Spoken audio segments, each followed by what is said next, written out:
Atenção, vamos rodar, hein? Silêncio no estúdio, prepara tudo, câmera, ação!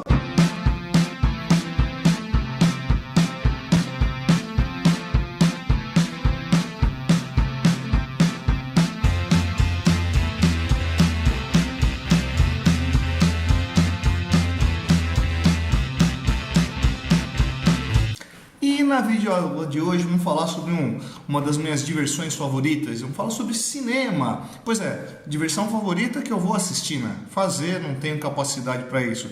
Mal sei editar vídeo aqui pro YouTube. Mas vamos lá. O negócio é o seguinte, hoje vamos falar sobre cinema, aí, as origens da sétima arte, como foi que isso virou arte e como isso aí acabou caindo no gosto popular. Bom, vamos lá.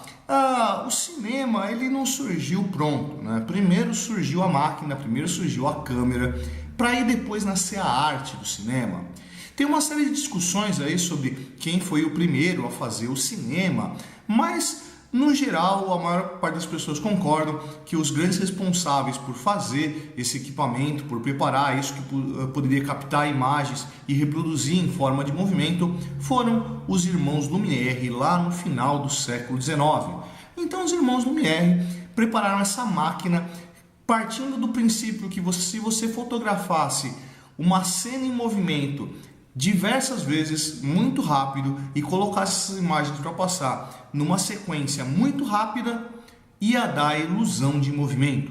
É justamente isso. O cinema nasceu com essa ideia de ilusão de movimento, dá a aparência de que as coisas realmente estão se movimentando, quando na verdade é uma sequência de imagens totalmente paradas.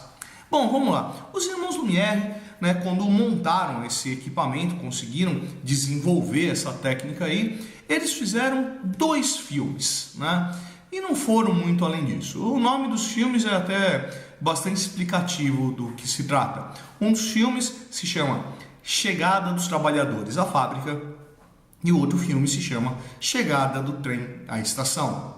E é isso, é só isso.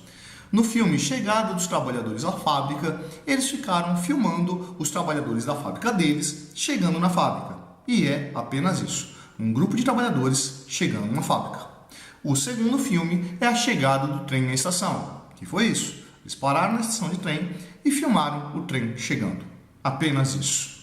Não conta história nenhuma, não tem função de entretenimento nenhum, é meramente um experimento científico. Olha, é capaz de fotografar um movimento e reproduzi-lo para dar a ilusão de um movimento.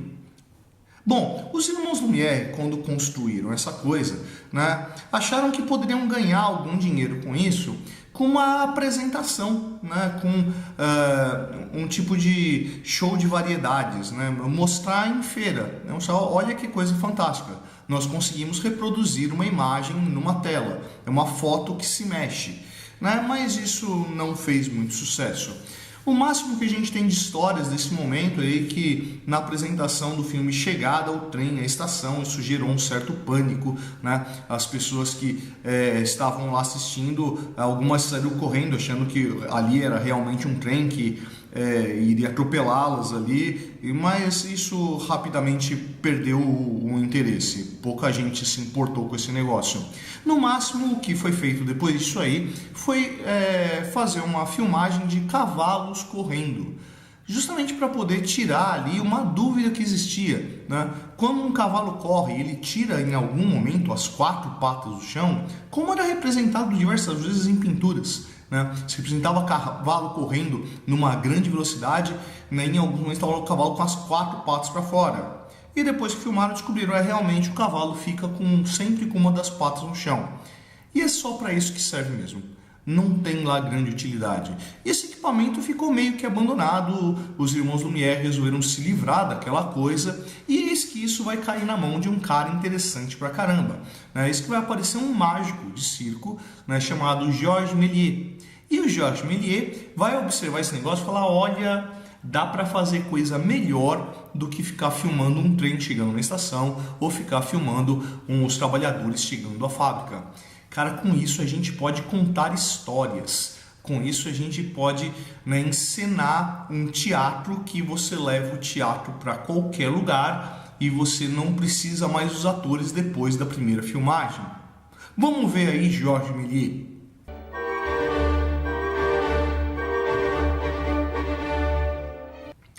eu disse, Georges Méliès era mágico, né? E assim, bom, ele não era um roteirista de cinema.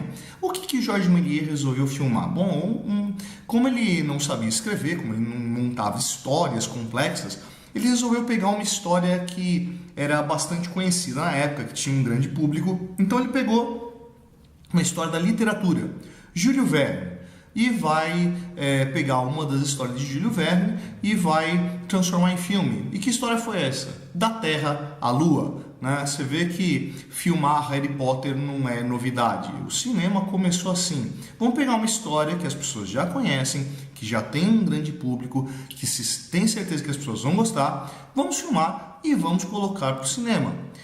Bom, quem ia assistir o Da Terra à Lua, do Georges Méliès, na maior parte das pessoas eram pessoas que já conheciam a história. A mágica agora era saber qual que era a construção na cabeça do Méliès para aparecer na imagem. E o Méliès, como um bom mágico, aí, sabia muito trabalhar com a imagem, né? E o que tornou a coisa bastante atrativa. Tão atrativa que você já deve ter visto em algum lugar essa cena aqui do filme Da Terra à Lua, de Georges Méliès.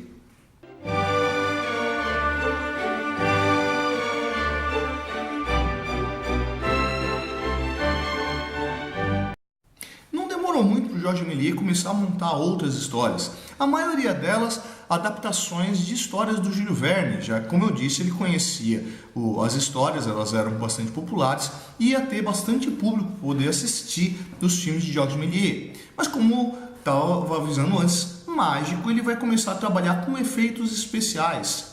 Então ele vai começar a dividir a filmagem com lâmina mesmo, cortando a célula, né, numa lâmina e juntando imagens, criando ali efeitos especiais, né? Alguns efeitos onde ele fingia arrancar a própria cabeça no filme, né, e lançava a cabeça de um lado para outro e aparecia 2 vezes na cena, como se fazia em espetáculos de mágica.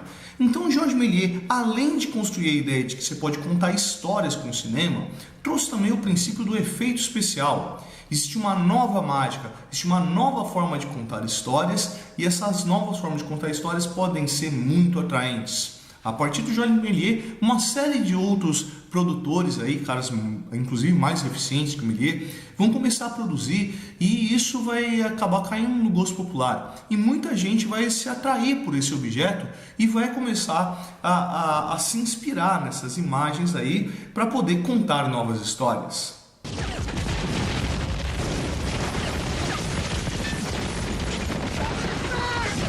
Essas produções do século XIX vão enfrentar um problema logo no início do surgimento do cinema, que vai ser a Primeira Guerra Mundial, que acontece bem no comecinho do século XX, entre 14 e 18.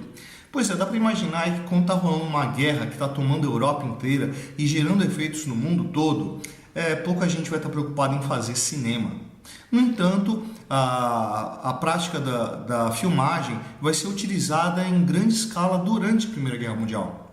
A Primeira Guerra Mundial foi a primeira guerra que foi registrada pelo cinema, né? Então uma série de repórteres levavam câmeras para a Primeira Guerra Mundial e vão acabar filmando. Vão surgir ali então a experiência do documentário, não da forma como a gente entende hoje, mas de um documentário jornalístico, né? O registro desse tipo de evento, algo tão importante que estava acontecendo na história da humanidade e que vai ser preservado para a posteridade.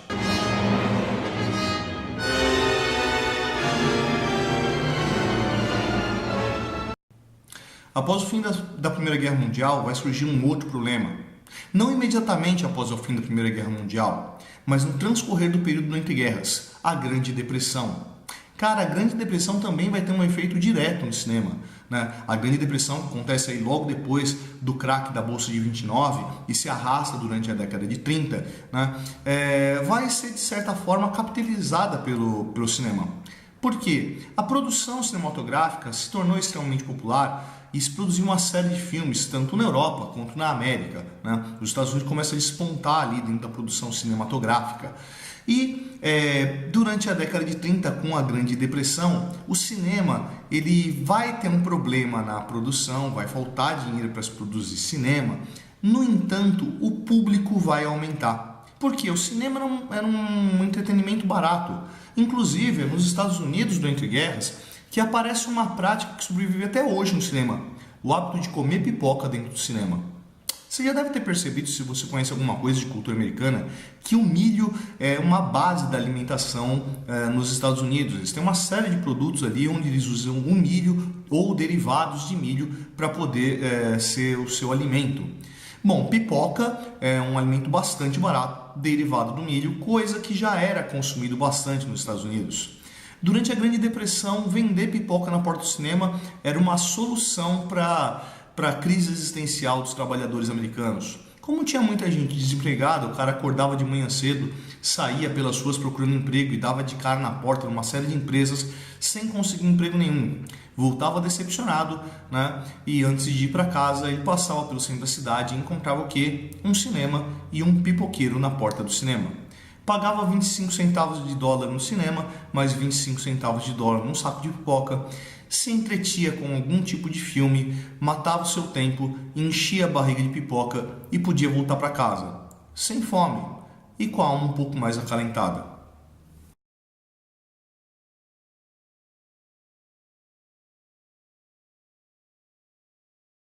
É no Entre Guerras também que vai aparecer um dos grandes nomes do cinema que vão marcar a cultura ocidental e a produção do cinema, principalmente do cinema americano, Charles Chaplin. Né? Charles Chaplin, que vai ser um grande produtor de cinema, que vai ter um personagem icônico ali, que é chamado de O Vagabundo, né? Um personagem sem um nome próprio, aqui no Brasil conhecido por Carlitos, né? Um Carlitos ali numa corruptela de Charlie, né? Charlie, né? De Charles, o mesmo nome de Carlos, né? Um diminutivo de Charlie, né? Carlitos, né? Então o Vagabundo, esse personagem, né, sem nome, que tinha uma série de filmes, né, ele era um personagem mudo. Quando surge o cinema falado, muita gente vai querer saber qual que é a voz do Vagabundo, né? Como é que ele fala, qual que é a interpretação da voz dele. E o Chaplin nunca quis colocar a voz no Vagabundo, afinal de contas ele era esse personagem. Mesmo com o cinema falado, ele ainda fez muitos filmes de cinema mudo, colocando esse personagem do Vagabundo. O último filme, né, que ele fez do Vagabundo, né, que ele resolveu ali colocar a voz do sujeito depois de tanta pressão, foi no filme Tempos Modernos, onde ele faz uma crítica à sociedade de consumo, né, que é bem marcada justamente nesse período aí entre a Primeira e a Segunda Guerra Mundial. O Chaplin era um grande crítico da economia e da política do seu tempo, né? Inclusive, já vou falar algo bastante importante, por isso eu estou falando do Chaplin nessa crítica, né? E aí, no filme Tempos Modernos, onde ele vai criticar essa forma de trabalho e essa vida de consumo, é o primeiro e último momento onde o personagem, o Vagabundo, fala alguma coisa.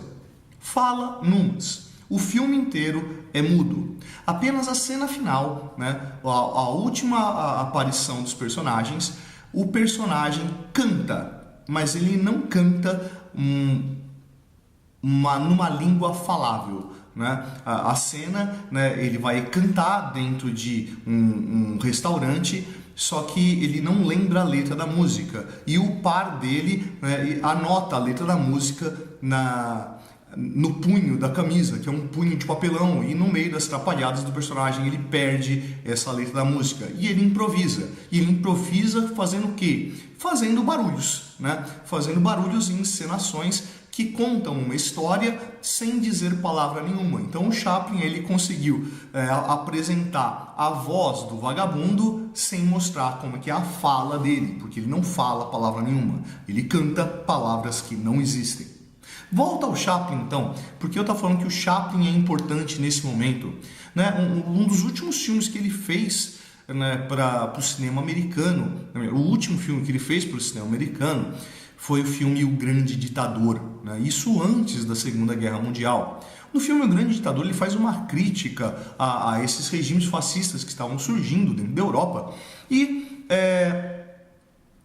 quando ele faz esse filme, ele vai apelar justamente para a imagem. Então ele pega aquilo que era risível, né?